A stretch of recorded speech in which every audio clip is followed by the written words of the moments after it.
So this is lesson 4 from the 4th unit, Trigonometry and Radians. And in this lesson, we're going to look at transformations of trig functions. So make sure you have the lesson 4 booklet in front of you, and you can fill it out as we go. In this lesson, we're going to look at two things. We're going to look at, if I give you the equation of a transformed sine or cosine function, you need to be able to generate the graph of the function. And vice versa. If you're given the graph of a transformed sine or cosine function, you need to be able to generate the equation that matches that graph. So let's get started.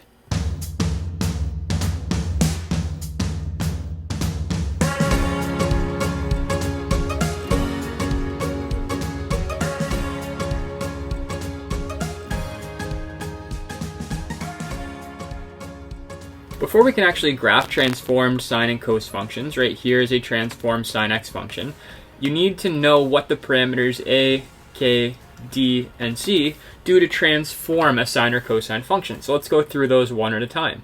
Let's start with the parameter a. So hopefully you remember from previous courses that a transforms any function by doing a vertical stretch or compression on it, and also could do a vertical reflection. So let's take a look at that in Desmo. So as I manipulate a, notice that the sine function I have here is being vertically stretched or compressed. And notice if I make it negative, it also does a vertical reflection. Right? So if a was 4, it's a vertical stretch by a factor of 4. If a is negative 4, it's still a vertical stretch by a factor of 4, but it's also been vertically reflected. So that's summarized in the table right here. Vertical stretch or compression by a factor of the absolute value of a. And it would be useful to note here that it's a vertical stretch if a is greater than 1 or a is less than negative 1. And it's a vertical compression if a is between negative 1 and 1. And it's a vertical reflection if a is less than 0, meaning if the a value is negative, there's also a vertical reflection. Another thing we should talk about is that the absolute value of a actually very specifically tells us the amplitude of the function. And hopefully you remember from previous lessons, the amplitude of a sinusoidal function is half the distance between max and min. Or another way of thinking about it, it's the distance between the midline of the function and the max, or from the midline of the function to the min. So let's take a look at this. Let me reset it. Let me actually shift it up a little bit so we can see this. Now I have the midline of the function drawn in. And the amplitude of a function is the distance from the midline to the max, right? That's half the distance between max and min. That's amplitude. So for this function, what's the amplitude? Well, the distance from the midline to the max is 1 unit. It's 1. That's because the a value is 1. What if I make a value 2? What's the amplitude? What's the distance from midline to the max? It's 1, 2. If I make a 3, amplitude is 3. I think you get it. What if a is negative 3? Well, the distance from the midline to a max point is still 1, 2, 3. So the amplitude is the absolute value of a. Let's move on to the k parameter. So a k parameter does a horizontal stretch or compression by a factor of the reciprocal of the k value. So by a factor of 1 over the absolute value of k. And if k is less than 0, there's also a horizontal reflection.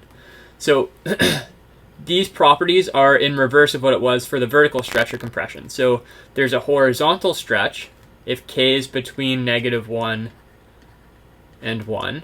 And there's a horizontal compression if k is bigger than 1 or if k is less than negative 1. And let me show you that in Desmos as well. So let me reset this function again. So I have one cycle mapped off for you in blue here. So here's one cycle of the function, right? It takes 2 pi radians to complete one full cycle for a sine function.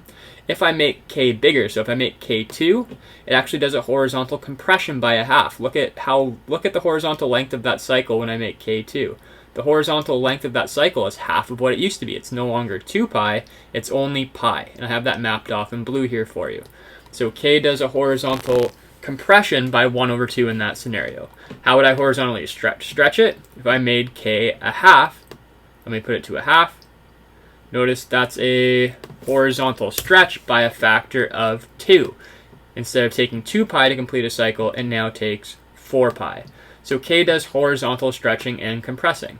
Horizontal stretching and compressing is what the k does. And if k was negative, it also does a horizontal reflection. So that's all summarized in the table right here. The k value does a horizontal stretch or compression by a factor of 1 over the absolute value of k. And it does a horizontal reflection if k is less than 0. So let's say k was negative 3. we would say that there was a horizontal compression by a factor of 1/3, but we would also say there's a horizontal reflection because that value is negative. And I was trying to indicate to you in this Desmos graph that by manipulating the k value, we see that the period of the function is also changing, right? So because it does a horizontal stretch or compression, that impacts the period of the function. And we can calculate the new period of the function by taking the period of an original untransformed sine or cos function, 2 pi, and multiplying it by 1/k. Or another way of writing that, 2 pi divided by the absolute value of k, that will give us the period of the transformed function. Let's move on to the easier two transformations. The d value just shifts a function left or right. So if d is positive, it moves it right. If d is negative, it moves it left. But keep in mind, the general format of a transformed function is x minus d. So if the d value is positive, let's say the d value is 5, it would appear in the equation as x minus 5. And if the d value is negative, like let's say the d value is negative 3, it would be x minus negative 3, so it would appear in the equation as x plus 3. So a positive d value shifts it right, a negative d value shifts it left, but in the equation it'll appear as the opposite sign. So let me show that to you in Desmos. So let me manipulate the d value. As I make the d value bigger, it moves it right. If I make the d value negative, it moves it left. So the d value just shifts it left and right. And lastly, let's look at the c value. So the c value shifts the function up or down. If c is positive, shifts it up. C is negative, shifts it down. And another thing that I want you to note is the c value tells you the horizontal midline of the function. So if we know the c value, we know where the horizontal midline of the function is, and that's going to be an important property of sine and cosine functions. So as I manipulate the c value, right, if I make c bigger, it moves it up. If I make c smaller, it moves it down. But notice the c value matches where the horizontal midline is. If I make c negative 2, notice there's a horizontal midline at negative 2 through that sine function. So let's actually go ahead now and let's fill out some properties of this function now that we understand what the parameters a, k, d, and c do to transform a function. So the amplitude of this sine function, hopefully remember the amplitude is equal to the absolute value of a. So in this case, here's the a value, so the absolute value of 3 is just 3. The period of the function we can calculate by doing 2 pi divided by the absolute value of k. And in this case, the k value is a half. So we do 2 pi divided by a half. Dividing fractions, flip and multiply, so 2 pi times 2/1, so 2 pi times 2 is 4 pi. And this should make sense to you, the period is 4 pi, because this would cause a horizontal stretch by a factor of 2. So it's going to double the period of the function. Phase shift, that means left or right. So the d value of the function is actually negative pi over 3, so that means shift left pi over 3 radians. Vertical shift is based on the c value. The c value is negative 1. That means move down 1 unit.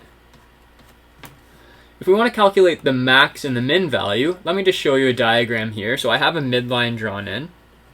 If we want to figure out the maximum y value a function ever gets to, well, if we know the c value, and in this case the c value was negative 1, I can figure out where the max is because I know the distance between the midline and the max vertically is equal to the absolute value of a. It's equal to the amplitude. And in this case, the amplitude was 3. So the distance between the midline and the max is 3, and the distance between the midline and the min is also equal to the absolute value of a, 3.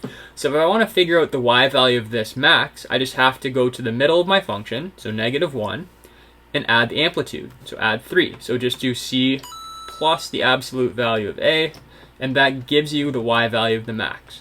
So negative 1 plus 3 is 2. The highest the function ever goes is to a y value of 2. How about the min? Well, you just go to the c value, the midline, and then subtract the amplitude. So c minus the absolute value of a. So in this case, negative 1 minus 3, that gives us negative 4. So those are just some properties we could fill out about this function. Now let's try a different equation, and let's actually graph it this time. So let's graph this transformed sine function. So this sine function is being transformed in 4 ways. Here's our a, k, d, and c parameters. If we're going to graph a transformed sine function, it would be useful to generate a table of points for the parent function. And in this case, the parent function is sine x, because that's the function that's being transformed. So let's pick some x values for sine x that will give us a good picture of one cycle of the function. Well, sine x, before it's being transformed has a period of 2 pi. So I need x values between 0 and 2 pi. And I think going up by pi over 2 will give us enough points to give us a good shape of that cycle. So 0 pi over 2, 1 pi over 2, 2 pi over 2, 3 pi over 2, and finish at 4 pi over 2, which is 2 pi. Now let's calculate the y values by evaluating sine of each of those angles. Right? Take each of those, plug them in for x, and if you know your unit circle well, you should be able to generate these relatively quickly. I know sine of 0 is 0, sine of pi over 2 is 1, sine of pi is 0, sine of 3 pi over 2 is negative 1, and sine of 2 pi all the way back to where we started at 0. So here are 5 points that would give us a good shape of the sine function. But what we want are points for this transform sine function. So we have to perform the transformations to these points. And what transformations are happening? Well, in this case, there's a horizontal compression by 1 over 2, right? So I have to take each of the x values and cut them in half. And it's being shifted right pi over 3, right? The d value is pi over 3, which means right pi over 3, so I'd have to add pi over 3 to each of the x values. So the general equation I could use to come up with what goes here is we do x over k, right? That multiplies x by the reciprocal of k, and then we add whatever the d value is. Now let's figure out what transformations are happening to the y values. So the a value vertically stretches the function by 2, so we'd have to multiply all the y values by 2, and the c value shifts the function up 1, so I'd have to add 1 to all the y values. So the general equation I could use to come up with what goes here is a times the y value plus c. And then I'm going to use these equations I came up with to transform these x and y values to get x and y values for the transformed function. So take each of these x values, plug them in for the x into this little equation we made, and we get the transformed x values. So plug 0 in, that's easy. 0 over 2 is 0, plus pi over 3 is pi over 3. The next ones are going to be a little more difficult because we're going to have to do some fraction work. So if I plug pi over 2 in for x, I'll do the work down here. I'd have pi over 2 plus pi over 3. Well, pi over 2, flip and multiply, we get, right, this is 2 over 1 here. Flip and multiply, I get pi over 4. So I have pi over 4 plus pi over 3. Adding fractions, I need a common denominator. So it would be 3 pi over 12 plus 4 pi over 12. That's 7 pi over 12. So here, 7 pi over 12. Let's do one more of these, and I'll give you the last two. So 7 pi over 12. Okay, so the third one, take this pi, plug it in here. So I'd have pi over 2 plus pi over 3. I would need a common denominator, so that would be 3 pi over 6 plus 2 pi over 6. That's 5 pi over 6. And now if we look at the difference between these values, we should be able to use our patterning skills and come up with the next two. This is over 12, so I think of each of these as over 12. 4 pi over 12, 7 pi over 12, 10 pi over 12. The difference is 3 pi over 12 each time. So the next one will be 13 pi over 12. And after that will be 16 pi over 12, which reduces to 4 pi over 3. So I have all my x values. Now I have to calculate the y values. So take each of these y values, plug them into this little equation I made, and I get the transformed y value. So plug 0 in, 2 times 0 plus 1 is 1. Plug 1 in, 2 times 1 plus 1 is 3, and so on. Now that I have my points, I need to graph them, but it's a little more difficult than usual because I need to carefully choose my scales. So on the y-axis, I decided to make my scale just go up by 1s, but for the x-axis, we have to very carefully choose a scale. Some of my fractions here are over 3. I have an over 6 fraction. I have 2 over 12 fractions. So let me just walk you through a thought process you might go through. Let's say you thought you might want to go up by pi over 12. Oh, and I should mention, whenever we're graphing the transformed function, I'm always going to ask you to graph 2 cycles of the transformed function. So this is 1 cycle, right, because we transformed 1 cycle of sine x, and we want to leave room to be able to graph an entire another cycle as well. So let's say you thought you might want to go up by pi over 12. If you went up by pi over 12 on the x-axis, this would be 1 pi over 12, 2 pi over 12, 3 pi over 12, and so on. 4, 5, 6, 7, 8, 9, 10, 11, 12. Here would be pi, because that would be 12 pi over 12. And this last point here, if we're over 12, would be 16 pi over 12. So that point wouldn't even fit on this graph, right? I don't have 16 units to the right of the y-axis, so going up by pi over 12 is not going to work.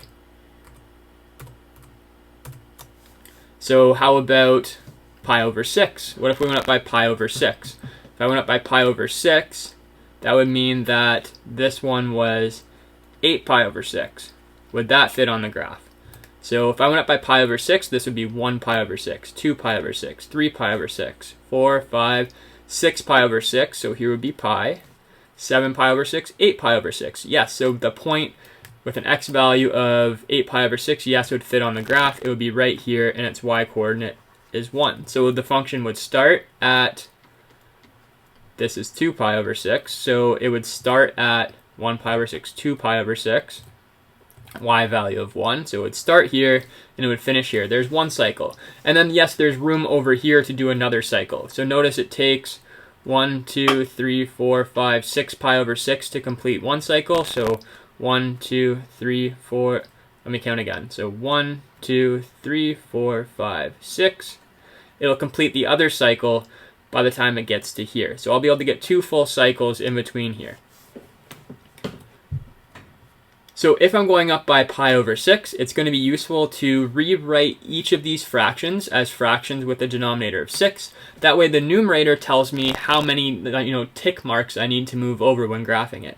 So notice when I graphed this point, 2 pi over 6, comma 1, since my scale is going up by pi over 6's, that means I go 1, 2 pi over 6, and y-coordinate of 1. When I graphed this point, it was 8 pi over 6, comma 1, so I move 8 tick marks.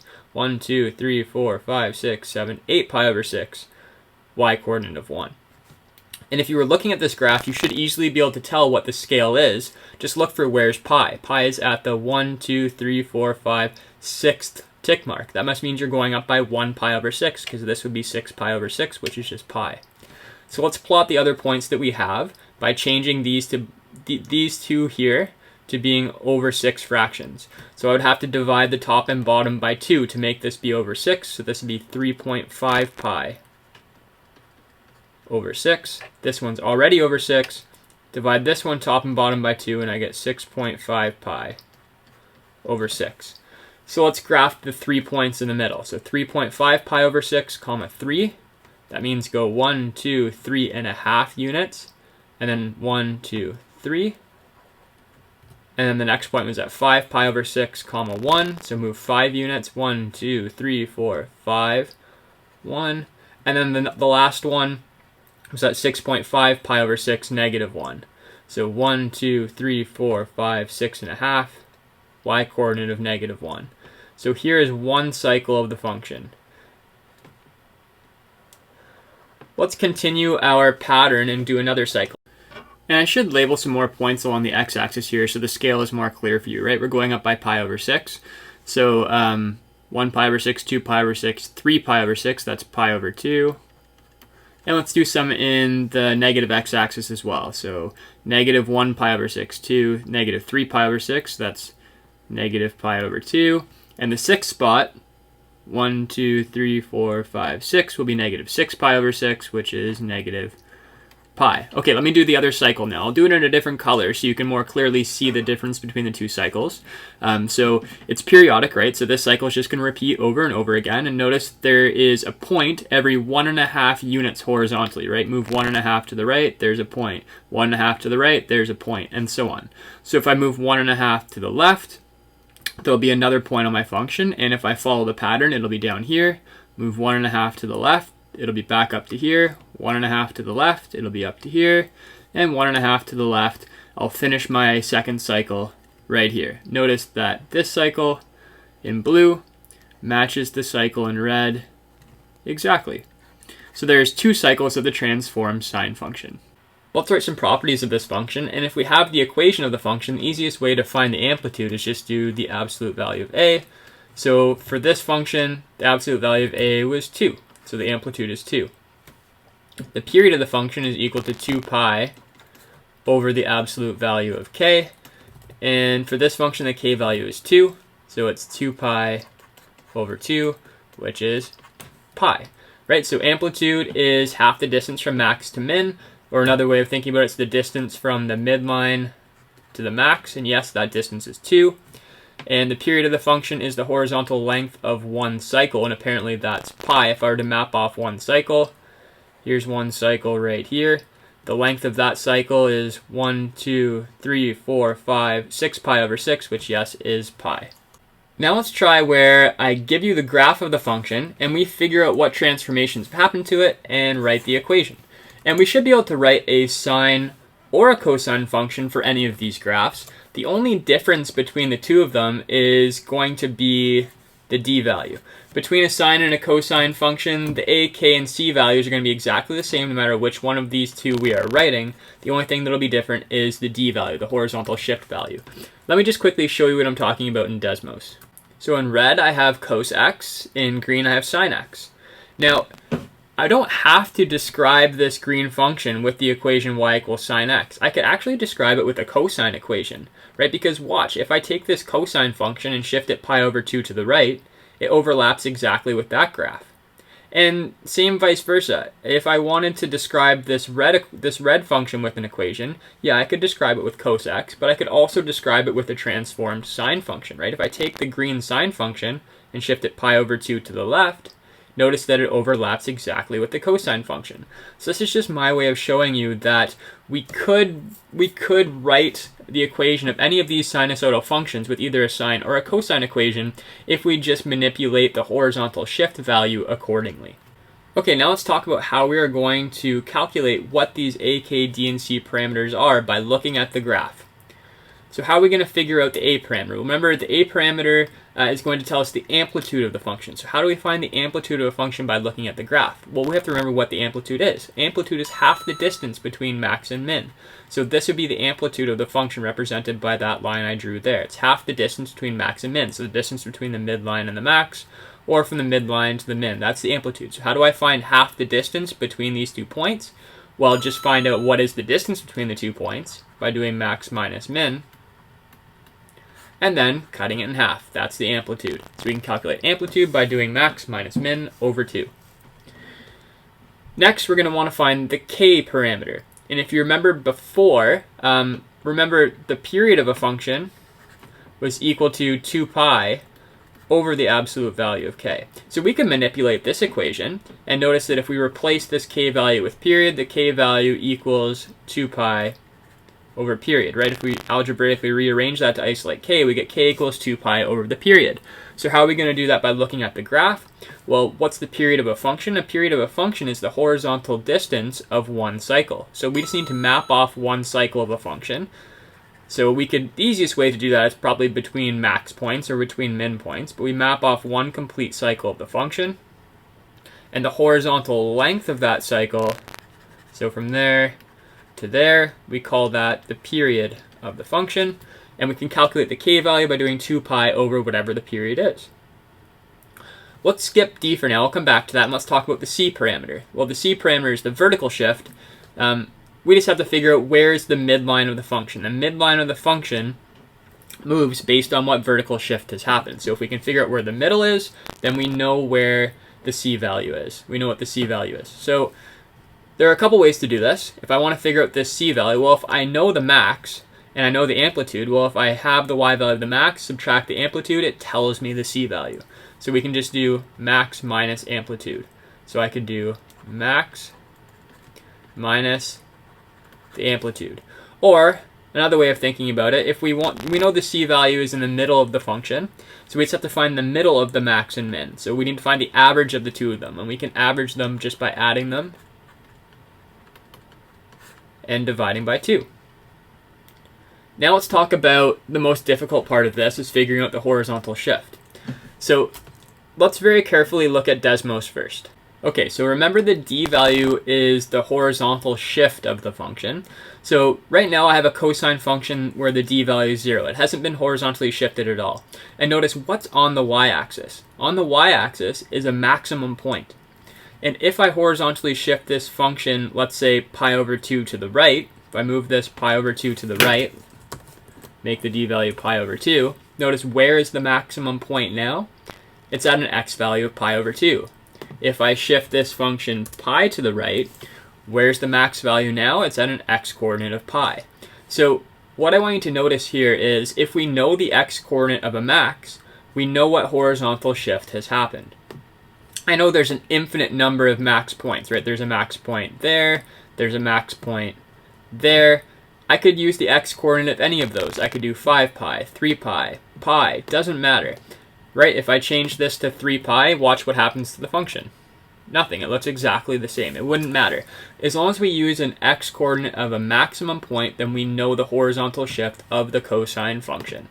So that's summarized right here. So if we're trying to write the equation of a cosine function, and we want the horizontal shift, the d value, we're just looking at what's the x-coordinate of a max point. So we find a max point, and we look at what's the x-coordinate of that point, and that is the d value. So this would be, the x-coordinate of this point would be the d value if we were writing a cosine equation. So I'll call that d value for cos. If we were trying to figure out the horizontal shift for a sine function, well, let me change this to a sine function. So this sine function hasn't been shifted left or right at all yet. And notice what's on the y-axis right now. It's not a max point. It's what we call a rising midline. Here's the midline of the function, and here's a rising side of a sine function. Notice the middle of that rising side, this point right there, so we'll call that the rising midline, is on the y-axis. And as I shift this function left and right, notice that that rising midline is moving. So we have to look for what's the x-coordinate of that rising midline if we want to be able to describe what horizontal shift has happened, right? If I make the d value pi over 2, so that shifts it pi over 2 to the right. Notice what's the x-coordinate of this rising midline? It's pi over 2. So if we find the x-coordinate of a rising midline, we know what horizontal shift has happened to a sine function. And that's summarized right here for you. For sine x, if we want the d value, we're looking for what's the x-coordinate of a rising midline. So reminder, a rising midline is where a midline intersects a rising line. So that would be a point right here. This would be a falling line, right? We want a rising midline. So this point right here, if we know the x-coordinate of that point, that's the d value for a sine function. That's where the sine function has been shifted. And like I said, we can write, when we have any sinusoidal wave, we could write the equation as a sine or a cosine function just by manipulating the shift that's happened. So we can do that just by looking, if we want to write a sine equation, we just write the x-coordinate of one of these points. If we want to write a cosine equation, we just write the x-coordinate of one of these points. And if I know either of these points, I should be able to come up with the other one by looking at the relationship between these 2 points. Another important thing I want to talk to you about is the horizontal distance between a rising midline point and a max point. So the horizontal distance between any rising midline and its closest max, they're always going to be pi over 2k apart, right? That length of that line I drew there, the horizontal distance between here and here, it's always going to be pi over 2k apart. And let me show you that in Desmos. So notice, here's the sine function. If we look, notice the scale's going up by pi over 2s. Well, what's the distance between any rising midline here and its closest max? 1 unit, pi over 2. How about between this rising midline and this max? 1 unit, so another pi over 2. And that's true between any rising midline and its closest max, they're always pi over 2 apart. And I have that distance represented with this purple line up here. So the distance between the 2 points is always pi over 2, unless there's been a horizontal stretch or compression. And the horizontal stretch or compression is always done by a factor of 1 over k. So we have to figure out the distance by doing pi over 2 over k, which could be summarized by pi over 2k. Notice as I manipulate k, the horizontal distance between the rising midline and the max is changing. So this summarizes the distance between the two. The distance between the two is always pi over 2k. So let's say I knew the x-coordinate of this point and I wanted the x-coordinate of this point. So if I wanted the d value for cosine, I could calculate it by doing the x-coordinate of this point, which we've summarized as the d value for sine, and then adding this horizontal length. So adding pi over 2k. So this is going to be an important formula. And what if I wanted to calculate the d value of sine and I knew the d value of cos, right? What if I knew this x-coordinate but didn't know this x-coordinate? Well, I know the distance between the two is pi over 2k. So I take this x-coordinate, subtract pi over 2k, it brings me to this x-coordinate. So I would do d cos minus pi over 2k. So I think that's all of the properties we need to be able to generate the equation from a graph. Let's give it a shot. So this graph, we're going to write a sine and a cosine equation that describes this function. So we're going to need to find all four parameters, a, k, c, and then since we're writing both a sine and a cosine function for this graph, we're going to need two different d values, right? The d value is the only one that's different depending on whether we're doing a cosine or a sine function. So let's start with a. A is amplitude, and we can calculate the amplitude by doing the max minus the min over 2, right? Amplitude is half the distance between max and min, so we just do max minus min over 2, and that will tell us half the distance between the max and the min. So the max y value is 2, minus the min y value is -4. Cut that in half, 6 over 2 is 3, so our amplitude is 3. K, we calculate by doing 2 pi divided by whatever the period of the function is. So we need to map off one cycle of this function and figure out the horizontal length of that cycle, and then that's the period of it. So here's one cycle, I'll map it off in green. So between max points is one cycle.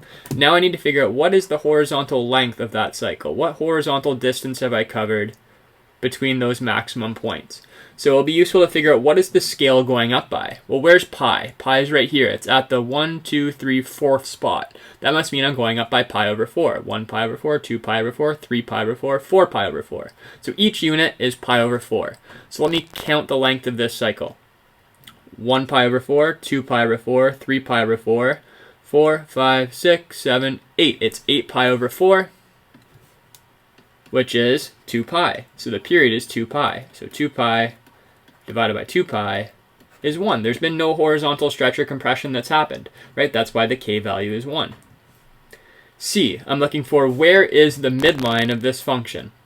And remember, the midline is halfway between the max and the min, so I just have to average them. I just have to do max plus min over 2. Max is at 2, min is at -4. 2 plus -4 over 2. So the middle of those 2 points will give me -1. And if I were to draw a midline of this function, it would be at -1, at a y value of -1. So my c value is -1. Notice how that splits the function in half horizontally. Now, if I want the d value for cosine, I'd be looking at what's the x-coordinate of a maximum point. So I could use any maximum point. I could use this one, I could use this one, doesn't matter. So I'll choose this one this time. So what's the x-coordinate of this point? It's at the 5th tick mark, so 5th unit, each unit is pi over 4, so it's at 5 pi over 4. So d cos 5 pi over 4. The cosine function has been shifted 5 pi over 4 to the right. The d value for sine, I'm looking for what's the x-coordinate of a rising midline. So here's the midline, here's a rising line, therefore here's a rising midline. The x-coordinate of that is the d value for sine. And the x-coordinate of this point, it's at the 3rd unit, 1, 2, 3, so that's 3 pi over 4.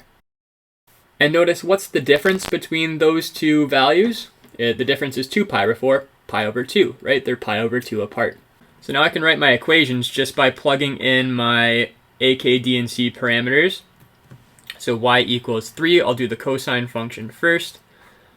X minus 5 pi over 4 plus the c value of -1.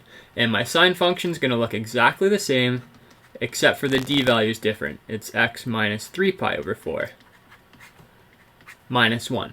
This function and this function are equivalent to each other. They both would give me this graph right here. Let's try one more.